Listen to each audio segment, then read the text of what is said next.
بالله من الشيطان الرجيم ما ننسخ من آية أو ننسها نأت بخير منها أو مثلها ألم تعلم أن الله على كل شيء قدير ألم تعلم أن الله له ملك السماوات والأرض وما لكم من دون الله من ولي ولا نصير.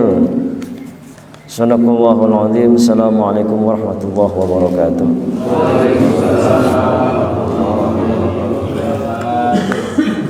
Alhamdulillahirabbil alamin. Kita masih dalam pembahasan ayat yang sama dengan minggu-minggu sebelumnya. Agak-agak serius, tapi ya sebisa mungkin kita bersabar.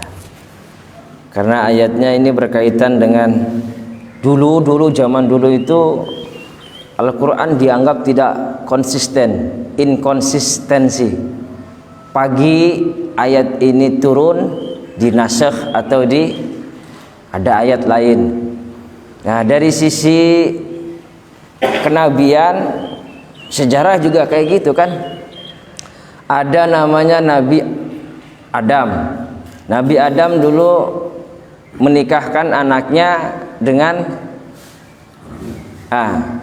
satu kandung kan, tukeran. Ya karena memang kondisinya saat itu ya memang segitu orangnya.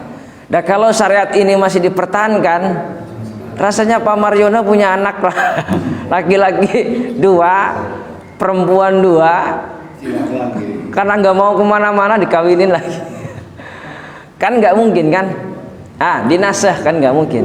Ya itu syariat sebelumnya. Ada lagi kemudian kesininya ada Nabi apa Pak? Nabi apa Pak Aryo? Nabi Nuh. Nabi Nuh punya dakwah.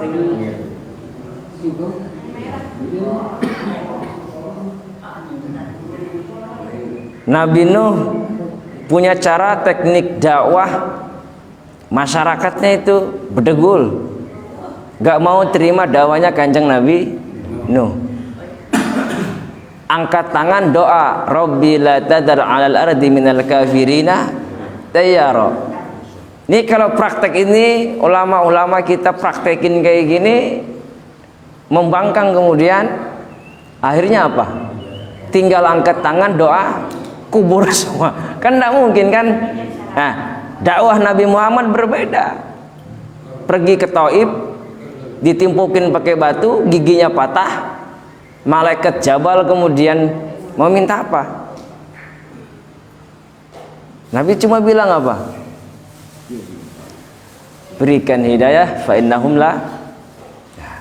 Ya kalau semua dipraktekkan semacam itu habis semua, nggak ada generasi.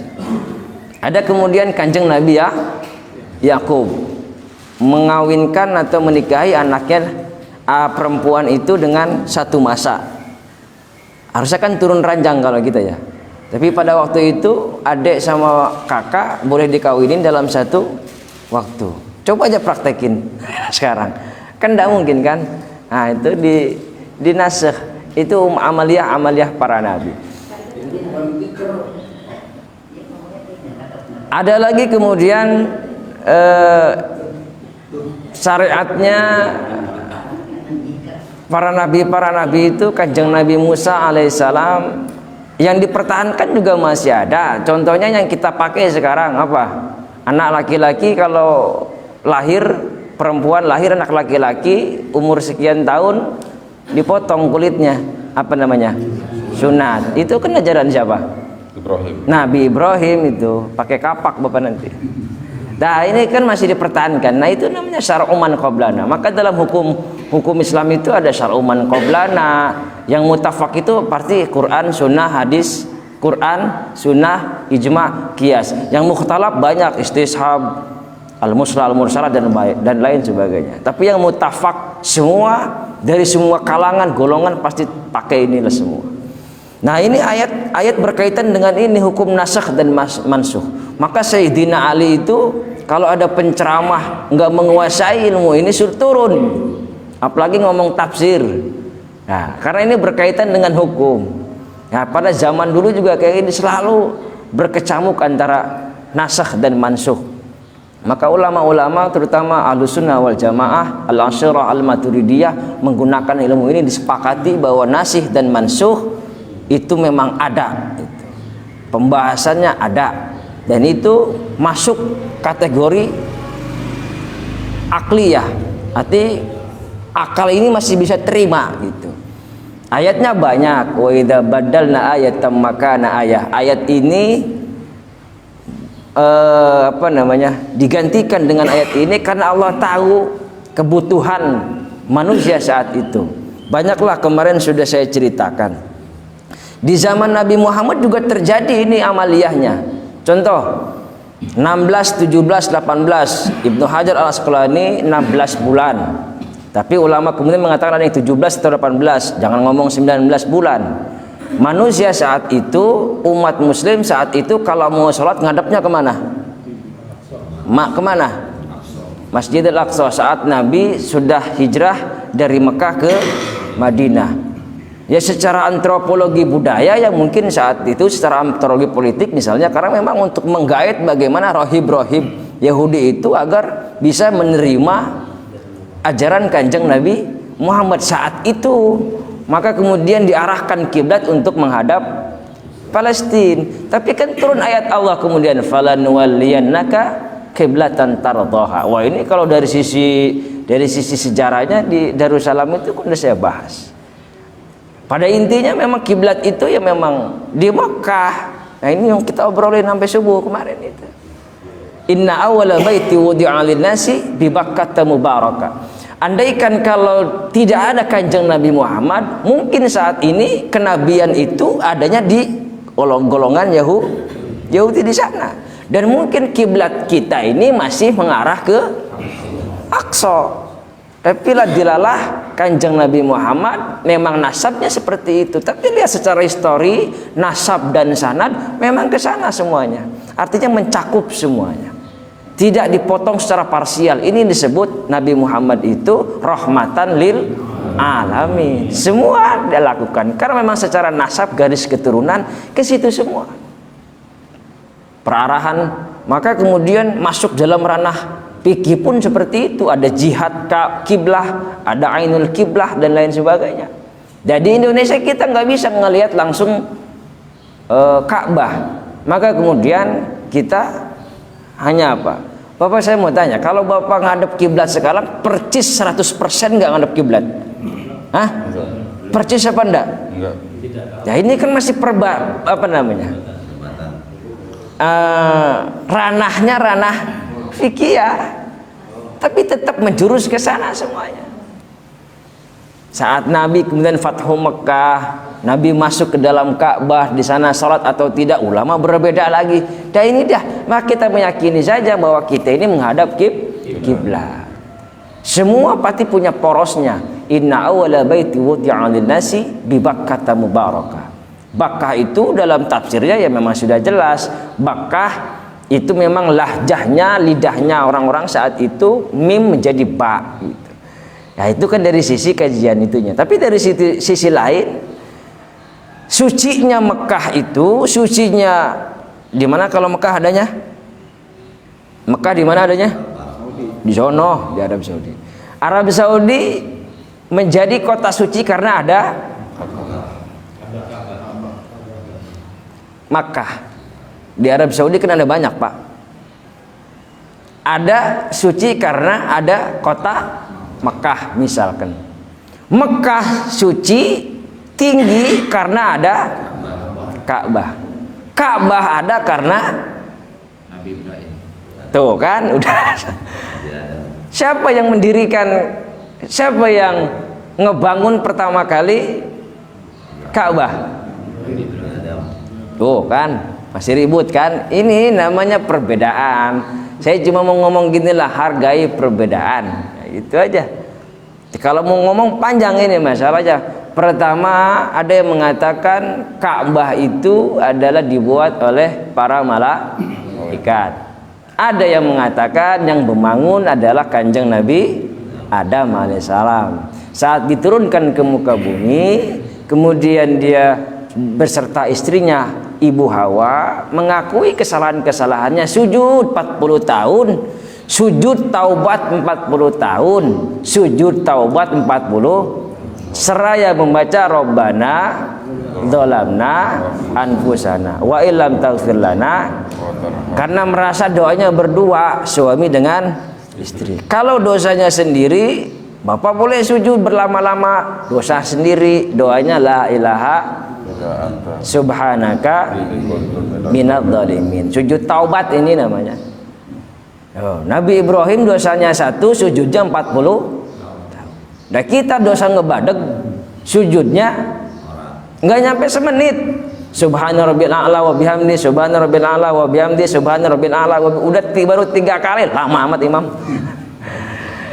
Nabi Ibrahim, Nabi Adam dosa 1 kali, itu pun karena bukan dosa, karena memang li imaratid dunya. Kalau memang dari sisi tafsirannya, sujudnya 40 tahun, 40 hari lah kita. Ya sudahlah, tafaulan aja lah, baca Rabbana dzalamna anfusana atau la ilaha illa. Karena saat itu kanjeng Nabi Yunus ada di 3 kegelapan, 1 gelap di malam, lah sudah di malam hari ada di dasar gelap pula. Coba aja bapak siang-siang snorkeling, jangan snorkeling, apa namanya pak? Iya yang ke dalam, diving. Wah itu kalau nyampe situ kan gelap pak. Pernah kan diving? Belum. Ya elah. Jalan-jalan makanya. Gitu. Saya juga dibayarin gitu. Ah udah, itu gelap pak. Hah? Kalau mancing pernah. Anjing. Itu sudahlah di malam hari di dasar laut dan adanya di perut ikan hut, ditelan saat itu pak. Nah karena dia dilala sejarahnya saat itu beliau ada satu kesalahan, meninggalkan umatnya karena umatnya tidak menerima dakwahnya, ditinggalin. Nah ini kan lagi-lagi pelajaran dakwah ya buat para pendakwah, misalnya ditinggalin, akhirnya kemudian diberikan peringatan sampai dasar ke dasar laut, dan dia tahu kesalahannya. Makanya saya setuju dalam kitab Mukasyafatul Qulub, Syekh Abdul Qadir Jailani mengatakan kalau Allah mau baik seseorang itu, Allah tunjukkan basirah dalam hatinya, tahu kelemahannya. Bapak mau perang, yang bapak tahu dulu kekuatan musuh apa kelemahan bapak? Mau main bola, kalau main bola itu bapak tahu kekuatan 12 orang musuh bapak itu, lawan bapak nih Manchester United dengan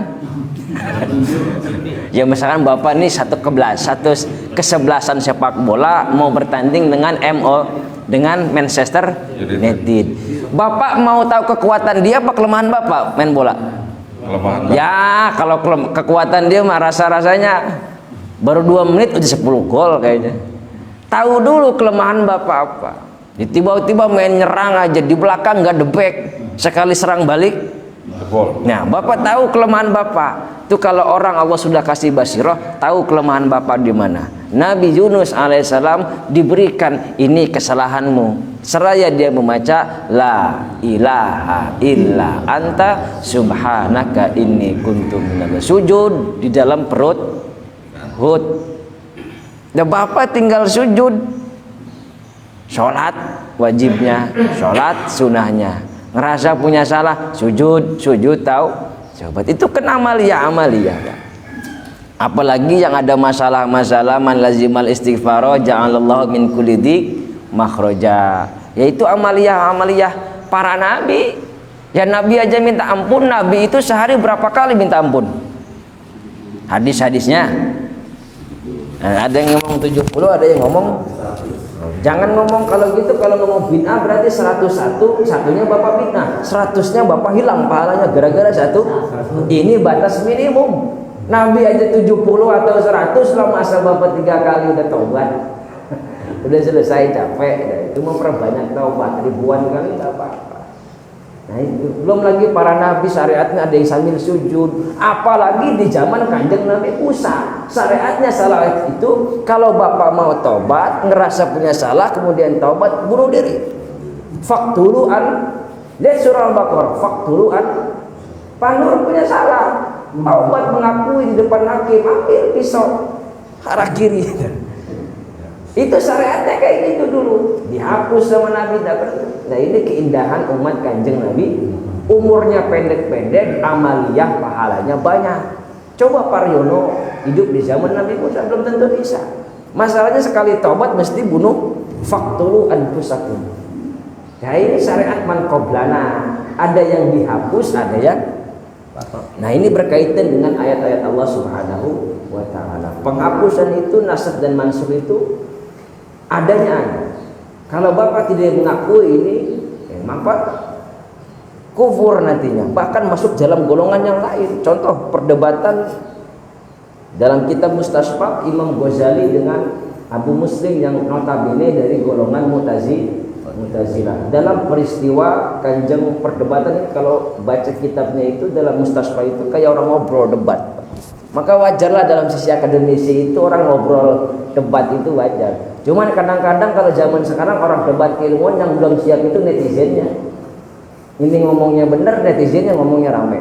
Udah ngomong tolol, bego, semuanya ada semua sih. Padahal yang debat itu para alim, netizen belum siap. Nah, ini dilatih gini aja. Ini perdebatan ini. Bahkan yang mengakui adanya nasikh dan mansukh, hukum-hukum yang dinasakh atau tidak dinasakh, nasikh wal mansukh, itu pun berbeda lagi nanti pendapat-pendapat para ulama. Ini macam ini apakah Quran dengan Quran, sunnah apa nasakhnya, ayat dengan ayat dihapus satu sama lainnya. Dulu orang kalau mau mati cukup beri kasih wasiat, bagi-bagi warisan. Itulah ayat Allah yang wajib itu pakai dibagi hukum faraid, dinasakh itu ayat. Dan itu kayak gini aja, simpel kayak gini. Ayat berkaitan dengan Kanjeng Nabi Ibrahim dalam surah As-Saffat ayat 90 sampai sekian. Apa ayatnya tentang? Coba buka Al-Quran readnya, Pak Joko. Qala inni dahibun ila rabbi sayahdin. Ayat apa tuh, Pak? Sambil buka. Nabi Ibrahim itu pergi, inni dahibun ila rabbi, aku pergi kepada Tuhanku, semoga Tuhanku memberikan aku hidayah. Ini kan lagi dalam yang debat lagi deh. Ini hidayah dicari apa didapat? Gitu. Tuh kan, hidayah itu. Ada orang hidayah itu dicari apa? Didapetin, dikasih. Ya kalau Bapak ngejedok bayi di rumah, Nabi Ibrahim sendiri demi mendapatkan petunjuk Allah pergi pulang ngejedok bayi di rumah, Pak Soleh. Lalu dilala pengen ngaji, tapi ngejedok di rumah, bagaimana bisa? Maka kemarin itu kan ini korelasinya ada. Tafsir sebelumnya ya ayyuhalladzina amanu la taqulu ra'ina. Tafsir hikmahnya itu banyak.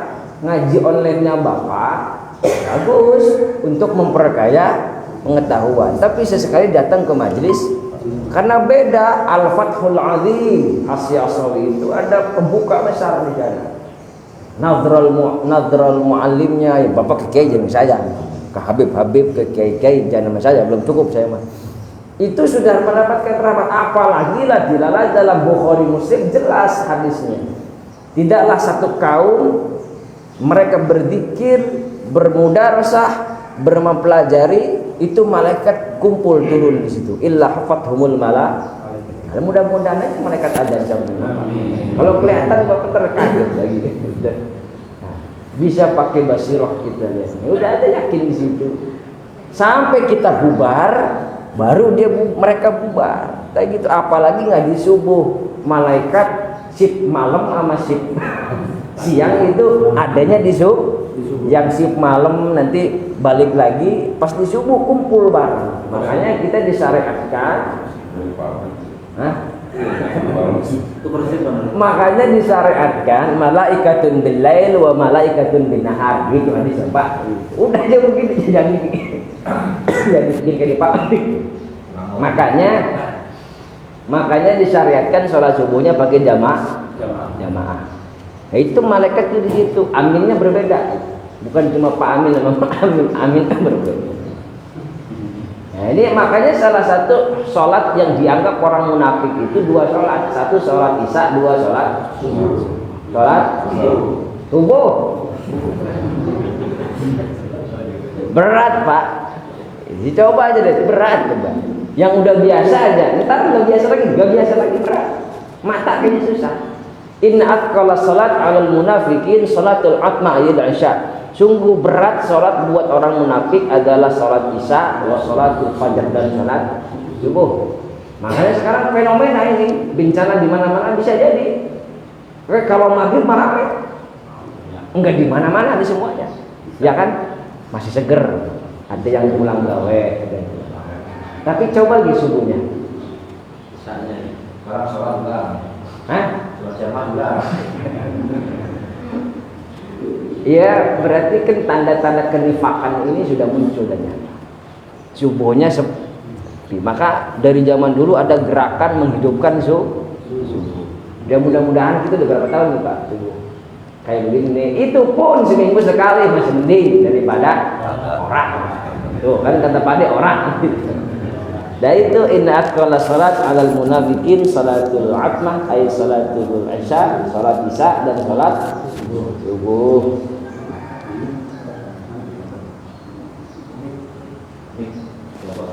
Cokot.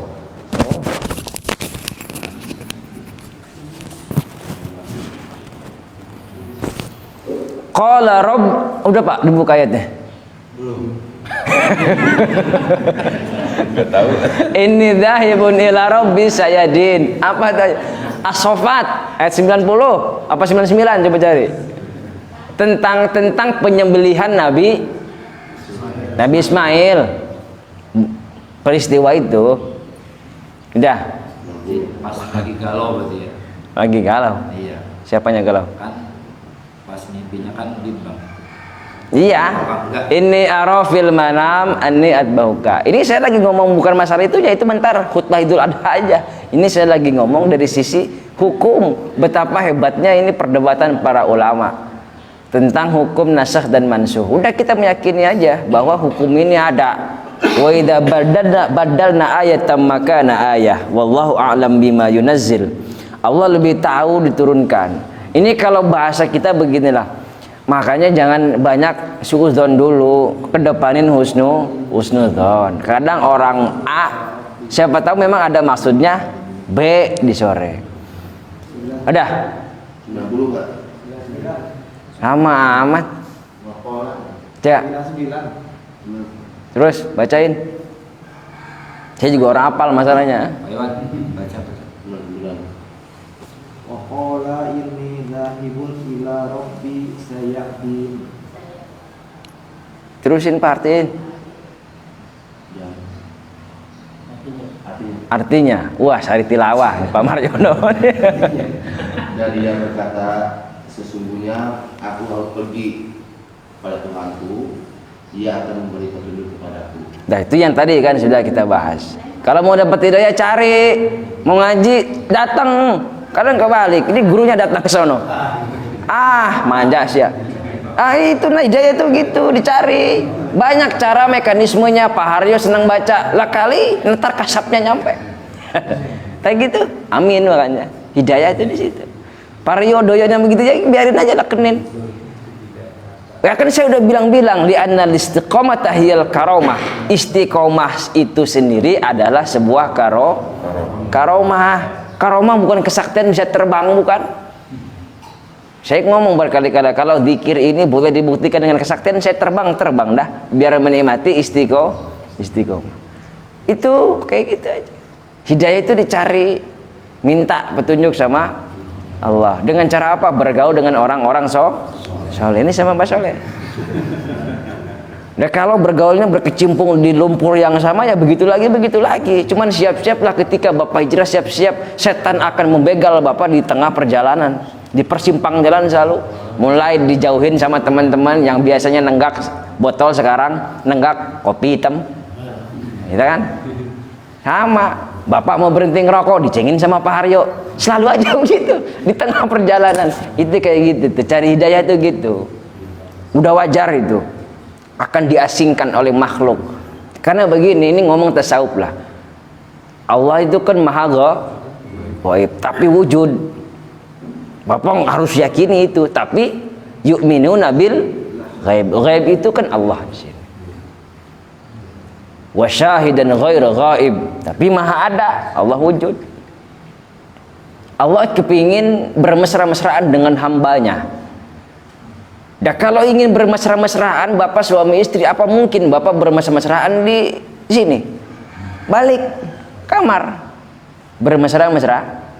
Lah Allah ingin bermesra-mesraan dengan bapak. Tidak mungkin kumpul bareng-bareng sama orang, diambil berdua. Logika aja udah masuk di sini. Maka wajar diasingkan kemudian. Kalau bapak masih kumpul di tempat seperti itu, bagaimana kemudian bapak? Kalau kumpul kayak gini kita bareng-bareng. Nah maka kemudian ada waktu satu bapak kholwat namanya. Kholwat itu menyendiri, mengasingkan diri, kholwat mengosongkan diri, bermesra-mesraan dengan Allah. Curhat aja di situ dalam sujudnya bapak. Nah kholwatnya kita nggak mungkin ke kebun, ke hutan, ke kali seperti Sunan Kali. Takutnya ada ular dipatok, atau ke hutan bukan hidayah, nanti malah dapat pulang bawa wahyu seperti siapa ya? Musa dek. Nggak perlu kayak gitu, kita belum sanggup, kecuali ada murabi yang memang untuk bla bla, untuk menguatkan mental. Cukup di sepertiga malam. Itu kholwatnya kita aja gampangnya kayak gitu. Cukup di sepertiga malam bapak kholwat. Di saat orang tertidur, ya belajar ginilah. Di saat orang masih tidur, kita sudah bangun. Di saat orang sudah tidur, kita masih. Orang nanya kapan tidurnya, lo tong gitu. Tapi memang nanti kalau kebiasa kayak gitu aja. Saya juga lagi latihan sebenarnya Pak. Nanti kalau udah aktif kerja, saya bingung malam Jumat biasa begadang. Ntar gimana saya kerja? Latihan sekarang. Begitu be niatnya. Bukan lagi sok jor-joran, bukan. Dan ntar kalau sudah WFH, VWA, kerja dari kantor, kan saya bingung. Dikira malam di sini selesainya. Biasain diri, jadi udah nggak capek lagi. Jadi udah sama lah bapak biasa bangun jam 2 malam, nanti tidur lagi jam 3 atau setengah 3, udah kebiasa, enak aja. Tapi ntar udah biasain lagi, udah biasa, dibiasain lagi, buat malas lagi, biasa lagi. Itu tuh kebiasaan itu pasti kayak gitu Pak Nur. Pak Nur udah biasa jam setengah 4 mandi subuh, nggak mandi subuh gerah, udah badannya gede lagi kan gitu. Nah kalau orang kayak saya nggak biasa mandi subuh, sekali mandi subuh meriang misalnya, harus pakai air panas karena nggak biasa aja segitu.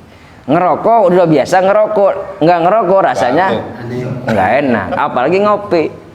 Ah gitu, kebiasaan aja ini. Sama ya kayak gitu, simpelnya kayak gitu aja. Niatin buat diri sendiri aja. Dan saya niat buat sendiri, bukan buat bapak. Udah kayak gitu aja. Sampai mati tuh nyampe ke situ itu ngomongnya kan.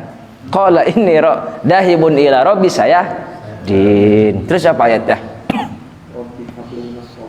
Rabbi habli minas sholihin. Ya Allah berikan aku anak yang itu doanya Nabi Ibrahim lah. Dan kita juga sama lah. Punya anak yang soleh.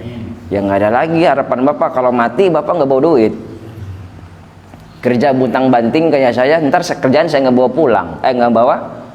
Makanya kata-kata inna lillahi wa inna ilaihi rajiun kalau dalam ilmu tasawuf itu besar maknanya Pak. Kita mah sekarang taunya inna lillahi wa inna ilaihi rajiun, telah berpulang ke rahmatullah Bapak Khotib bin. Taunya begitu aja tuh. Inna lillahi sudah kategori menjadi ayat tentang kematian, pengumuman kematian. Besok tiba-tiba ada pengumuman pulang dari si inna lillahi wa inna ilaihi rajiun, telah berpulang ke rahmat Bapak Rio. Taunya kan gitu aja. Inna lillahi wa inna ilaihi, sesungguhnya kami milik Allah. Dan kami akan kembali kepada, ini punya Allah, yang bodoh punya Allah, yang pinter punya Allah, yang kaya punya Allah, yang miskin punya. Yang disombongin apa? Pinter. Dulu saya kayak gitu Pak. Yang cuma saya iti otak doang tuh, cuma fikih, sirah nabawiyah, nahu, tafsir, otak doang yang diisi, sombong akhirnya. Nggak mau nerima nasihat orang, nggak mau, ya kecil cuma pantun. Debat sama saya udah kalah dulu. Apalagi Pak Haryo nggak bisa bahasa Arab lagi, sombong banget, padahal hidayah Allah nggak kayak gitu. Lo banyak contoh-contohnya. Agim itu nggak bisa bahasa Arab tapi jadi ulama, jadi guru bangsa karena kebijakannya nggak kayak gitu Pak. Hargai orang itu di situ. Sekarang saya gini, nggak taunya besok Pak Khotib di sini tidur maksudnya. Itu Pak Rio. Ini enaknya kayak gini tuh ngaji tuh. Ngaji tuh kayak gini enaknya. Nah kalau cuma debat, bagus buat keilmuan, ada makom tertentu, udah lewat masanya. Tapi prakteknya akhirnya kagak ada. Kemudian yang ada buat sombong. Wah itu saya dulu banget di kampus. Kalau debat itu kan saya mau koronatun madhab, perbandingan madhab. Kerjaannya debat, mencari dalil. Bapak punya dalil, saya bantai dalilnya. Itu nggak apa-apa, itu untuk mencari keilmuan. Cuma kan saya udah kasih tahu bagaimana Abdullah bin Salam, seorang rohib Yahudi itu bisa masuk Islam karena keilmuannya. Dia bertanya, mendebat Nabi, setelah kalah berdebat dia masuk Islam. Sekarang enggak, sekarang kita debat, tuh kan gue menang, lu salah. Jatuh-jatuhnya apa? Adna khairum, aku lebih baik daripadanya. Setan Pak Iblis. Maka kemudian dalam khalwatnya kita itu kita menyendiri itu tambah kecerdasan. Saya mau tanya lagi sama Nabi, sama Bapak. Orang istighfar 70-100 kali. Ketika dia menyadari kesalahannya, langsung terucap dalam lidahnya apa? Astagfirullahaladzim. Segampangnya Bapak, astagfirullahaladzim, penampakan. Kayak gitu ya. Minimal kan kayak gitu tuh, astagfirullahaladzim. Saya mau tanya sama Bapak, ketika orang berkholwat, rajin sendiri, istighfar sendiri, hatinya sibuk sama Allah, dibuang husnudzon, tanda kecerdasannya sudah mulai meningkat di sana. Ini kalau saya ngomong, dulu saya udah sampaikan di mana Pak? Di At-Tauhid. Ada namanya di nahwu itu disiplin ilmu namanya fi'lul ma'lum, fi'lul majul. Ngerepet dikit ke sana nggak apa-apa, ini kan lagi ngomong cari hidayah kan. Ada fi'lul ma'lum, fi'lul majhul. Dalam bahasa Arab fi'lul ma'lum itu doroba Umaru Zaidan. Si Umar memukul saya ulangi, si Umar memukul si Zaid. Yang memukul siapa? Yang dipukul? Pekerjaannya apa? Jelas, yang memukul siapa, yang dipukul siapa? Sekarang saya ngomong duriba Zaidun, Zaid dipukul. Yang mukul siapa? Nggak tahu. Karena nah itu fi'lul majhul itu ditambahin di aja. Nah, apa namanya, kasroh di tengah, doroba jadi duriba, yadrobu jadi yudrobu. Itu nahulah, itu mah pahri urusannya nahu, cil tuh mah. Aku dipukul.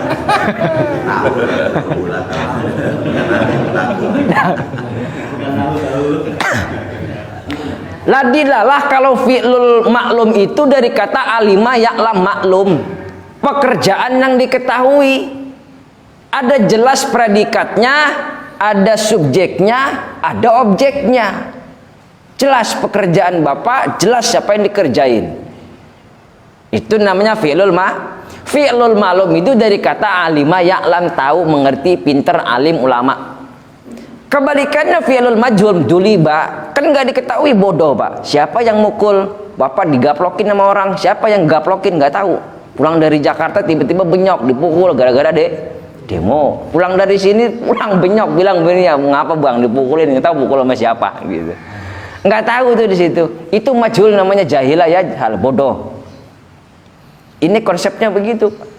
Kalau Bapak terus menerus merasa dan dirasa itu beda. Kalau Bapak merasa bersalah, berarti yang merasa siapa? Bapak sendiri. Hati Bapak merasa, dan yang Bapak rasa apa? Salah. Udah jelas ya. Ketika Bapak merasa bersalah, Bapak nyalahin Pak Rio apa enggak? Pak Amin merasa bersalah sama Pak Khotib. Kemudian Pak Amin minta maaf sama Pak Khotib karena merasa bersalah. Coba bayangin. Sekarang kalau Pak Khotib enggak merasa bersalah, cuma merasa disalahkan. Merasa disalahkan. Pak Khotib lagi merasa disalahin, bukan merasa bersalah. Kalau merasa disalahkan, kemudian salah Pak, berarti kan salah. Suka nggak suka, mau nggak mau, jiwa manusianya tumbuh. Jiwa hewannya tumbuh nih, jiwa setannya tumbuh. Apa tumbuh? Gua harus mencari pembelaan untuk menjadi defensif. Apa defensif? Cari, iya kan, cari benteng gitu. Nggak bisa nih Pak Jamil sembarangan aja. Nggak datang ke Pak Jamil besok. Nggak bisa Pak Jamil ini begini dalilnya. Pokoknya yang salah Pak ini, laporan keuangan begini Bapak yang salah. karena merasa benar, merasa disalahkan, defensif. Begitu dapat bukti benar kan bapak nggak salah, tuh kan Pak Jamil gue mau salah, yang salah bapak. Ingat kata-katanya, gue nggak salah, yang salah. Yang tadi yang pertama, saya merasa bersalah, langsung astagfirullahal. Sekarang bapak merasa disalahkan, begitu dapat pembelaan ngomongnya apa tadi? Tuh kan gua ora salah. Nah kalau gua nggak ngerasa salah, berarti yang salah siapa? Kalau bapak nggak salah, nggak ngerasa bersalah, yang salah siapa? Pak Jamil. Berarti bapak benar, Pak Jamil ana khairu min. Tuh kan gua paling benar, gua bilang juga apa, gua benar, yang salah Pak Jamil. Nah kalau udah kayak gitu berarti siapa yang ngomong? Titisan siapa itu? Hewan. Iblis. Ana khairu minhu, disuruh sujud orang mau karena ngerasa paling ana khairu minhu, paling suci, paling bersih. Jangan makan Pak. Tak gitu. Nah ini nggak bisa dilawan kecuali pakai istighfar, kholwat, nyadar diri, hidayah. Hidayah itu di situ. Nyari orang salah melulu, ya ini akhirnya jadi ujung-ujungnya jadi iblis. Merasa bersalah dan merasa disalahkan. Hati-hati penggunaan fi'lul ma'lum, fi'lul majhul. Wah ini udah pembahasan zaman bahula saya ini. Nih, pengorekan dari ilmu-ilmu nahwu yang sederhana aja. Dari sini oh iya ya sudahlah, memang kudu waktunya kita innalillahi wa inna ilaihi raji'un, pulang sekarang. Maka dalam ilmu tasawuf itu gitu, mutu qoblal maut. Mati kamu sebelum mati, itu gitu. Anggap aja kan bapak udah jelas. Kalau lagi ibadah ingat mati. Seakan-akan kau mati be. Kalau lagi kerja ingat hidup seumur hidup. Itu bahasa lagi profesional aja, tetap aja waktunya kerja tetap ingat ingat. Dan iya kalau bapak kalau lagi kerja bisa gua mati, ngapain gua kerja? Itu kan lagi menumbuhkan rasa semangat. Lagi kerja bikin komputer, ntar gua mati, tutup komputernya. Ya nggak bisa gitu, waktunya kerja ya ada asbab, ada tajrid. Pokoknya marojinya Pak Haryo aja. Ada asbab, ada tajrid. Udah, konsepnya sama ketika saya ngomong jangan merasa disalahkan, merasa bersalah aja. Nggak ada yang salah kok, bapak minta apa nggak salah kok. Coba dalam Al-Hikam pasal berapa Pak Haryo? Pasal 2 mak. Pasal 2 apa tadi? Keadilan sosial. Bukan. Ketuhanan yang Maha Esa, kedua Kemanusiaan yang ini bukan Pancasilais nih. Apa Bapak? Arih nafsaka minat tadbir, istirahatkan kamu dari ngurusin orang. Ngurusin awak bapak udah capek. Pagi kudu sarapan, kudu ngopi, jam 12 dikit kudu makan, sorean dikit perut udah keroncongan, makan lagi. Capek, badan kudu diurusin. Karena kita punya ghazirah syahwaniyah hayawaniyah. Saat bapak makan, bapak sedang menggunakan syahwat hewannya bapak. Ya kita kan lengkap di sini. Hewan ada, malaikat ada, ini semua ada. Nah ini setan juga ada tuh bapak. Bapak aja kali. Lah kalau bapak makan itu bapak sedang menggunakan syahwat hewan. Lagi ngopi, nah lagi ngaji berarti sedang menggunakan syahwat. Kata siapa? Nah ini gitu, kayak gitu emang konsepnya kayak gitu, nggak dipisahin lagi. Bapak bedanya apa kan dibilang juga dalam Aristoteles aja atau Yunani bilangnya apa? Zon politik kan? Zon politik. Manusia itu makhluk sosial, hewan yang dalam ilmu mantik al-insan hayawanun natik. Manusia itu hewan yang berbicara. Beo juga ngomong. Bedanya apa bapak? Lah hewan bapak. Makanya kata Allah itu manusia bisa rendah daripada hewan ternak, bisa tinggi daripada malaikat. Yazid wa yankus, yazid wa yankus. Kalau udah yankus, bisa jadi bapak membunuh. Ya hewan, singa cuma makan apa? Daging. Bapak makan apa? Daging juga, pete juga, singkong juga. Kangkung. Kangkung. Segalak-galak. Tukang beras nih. Oh ada di rumah tas saya beli gitu. Sebuas-buasnya harimau cuma makan Lagi. tapi anaknya pernah nggak dibunuh? Tapi berapa banyak orang tua ngebunuh? Udah gitu aja kan. Simpelnya kayak gitu. Itu ghazirah syahwaniyah hayawaniyah. Ketika bapak berbuat keburukan berarti sudah melakukan yang kayak gini-gini tuh sudah melakukan goziroh hayawinya. Makanya kalau manusia itu secara filosofi, tasawuf dan lain sebagainya wajar, karena Nabi Muhammad ketika Isra dan Mi'raj itu, Mi'rajnya malaikat yang notabene jismun nuroniyatun, jisimnya adalah cahaya. Manusia makhluk astral, makhluk apa nih? Bukan ini madah apa nih? Materi. Nah kalau setan makhluk astral, abstrak. Malaikat makhluk sama, nggak kelihatan sama Bapak. Makanya mereka bisa melihat kita nggak bisa melihat. Kalau Bapak bisa melihat berarti Bapak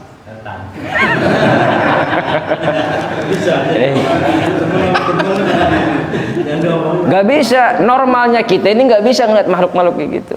Kalau penampakan itu gimana? Ya itu Bapak matanya udah ditumpakin duluan. Illa bisulton ayatnya, kecuali dengan bantuan sultan. Buka batin. Ngapain muka dibuka batin? Udah aja minta hidayah, minta duit yang banyak, jangan minta gituan. Capek. Kayak kagak miskin ya nanti. Ya Pak. Minta kayak begitu, ntar kaya kagak miskin samanya gitu. Udah sederhana aja, udah zikir aja zikir gitu. Kasyaf itu di situ, basirah itu di situ. Itu mencetek bahasa gitu. Lawang mereka makhluk hina kok. Bukan hina, rendah daripada kita. Kenapa kita kemudian minta-minta kayak gitu? Mana konsepnya beda khodam dengan kayak gitu. Khodam itu Bapak cari kayak gini, Bapak minta sama mereka. Ulama enggak, yang benar itu mereka minta sama kita, bukan kita minta. Nah kalau kita minta mereka kerjakan, kasih gajinya mereka. Akhirnya apa? Tumbal. Bukan itu dukun namanya. Yang benjelas itu mereka minta sama kita. Enggak, ya lu minta, bodoh amat. Kita bebas. Tapi kalau Bapak minta dengan aman-aman tertentu, jadi itu namanya kasih tumbal. Mau makan apa? Kembang 7 rupa. Apa lagi? Itu kayak gitu. Tumbal kan jatuhnya. Ini kayak gini-gini nggak usah ada baca udah. Kita masih begini aja enak udah kayak gitu. Zikir tenang, ala bidzikrillah tatmainnul qulub. Udah gitu aja, makomnya beda-beda. Pak Haryo makomnya desain, Bapak makomnya pengusaha.